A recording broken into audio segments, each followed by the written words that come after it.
ఇప్పుడే జీ5 app download చేయండి. చూడండి మీ ఫేవరెట్ టీవీ షోస్ ఎప్పుడైనా ఎక్కడైనా. సంతకాలు చేసేసాను. నీ సంతకం కూడా చేసేస్తే నీ పీడ నాకు వదిలిపోయి ఆ విడాకులేవో మంజూరైపోతాయి. ఆ తర్వాత నా బతికేదో నేను హాయిగా బతికేస్తాను. ఏవండి, నేను మీకు దూరంగానే కదండి ఉంటున్నాను. మళ్ళీ ఈ విడాకులు ఇవన్నీ దేనికండి? కావాలి. నువ్వు నీ పుట్టింట్లో ఉన్నా నా ఇంట్లో ఉన్నా ఇలా ఉంటే నీ గుర్తింపు నా భార్యగానే కదా ఉండేది. అమ్మా వద్దమ్మా, వద్దే వద్దు. ఆ గుర్తింపు నీతో ఉంటే నన్నిలా ప్రశాంతంగా బతకనిస్తావా? అందుకే ఆ బంధం అసలు మన మధ్య ఉండనే ఉండకూడదని ఈ విడాకులతో నీ ముందుకొచ్చాను.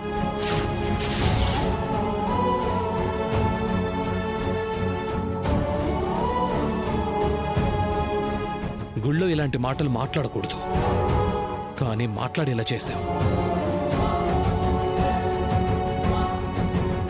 అయినా మన ఇద్దరి మధ్య స్పర్శ, ది టచ్ అనే కాన్సెప్టే లేనప్పుడు, నీ మొగుడు మగాడే కానప్పుడు నీ మెడలో నేను కట్టిన తాళి ఉంటే ఏంటి, లేకపోతే ఏంటి?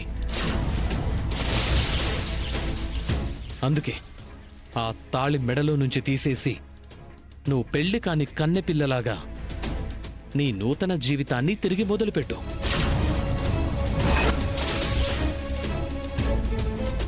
ఏవండి, వద్దండి, దయచేసి అలా మాట్లాడొద్దు. నేను మీతో కాపురం చేయొద్దు అన్నారు. దూరంగానే ఉంటున్నాను. కానీ ఇలా పూర్తిగా మీతో బంధాన్ని తెంచుకోమంటే నేను బతకలేనండి. నేను బతకలేను. ఏయ్, మళ్ళీ డ్రామాలు, పిచ్చి పిచ్చి వేషాలు వెయ్యొద్దు. నా ఇంటి గడప దాటి వెళ్ళావంటేనే నా జీవితం నుంచి శాశ్వతంగా వెళ్ళిపోయావనే అర్థం. వెధవ తెలివితేటలు, కన్నింగ్ వేషాలు వేసి ఏదో లైఫ్ సెటిల్మెంట్ ప్లాన్ చేసుకుంటున్నావేమో. అలాంటివి నా దగ్గర కుదరవు. జాగ్రత్త. ఇదిగో పేపర్స్. రేపటి వరకు టైం ఇస్తున్నాను. సంతకాలు చేసి ఫోన్ చేయి. వచ్చి పేపర్స్ తీసుకుంటాను. అదే నువ్వు సంతకాలు చెయ్యలేదో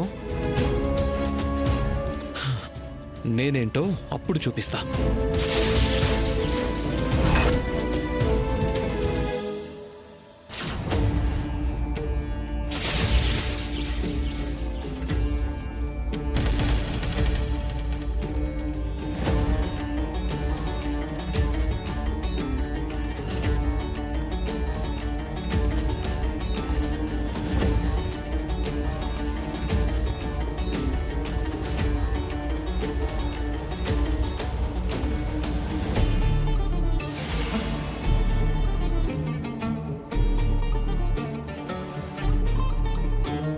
జీ5 యాప్ డౌన్లోడ్ చేసి అన్ని ఎపిసోడ్స్ పూర్తి ఉచితంగా చూడండి.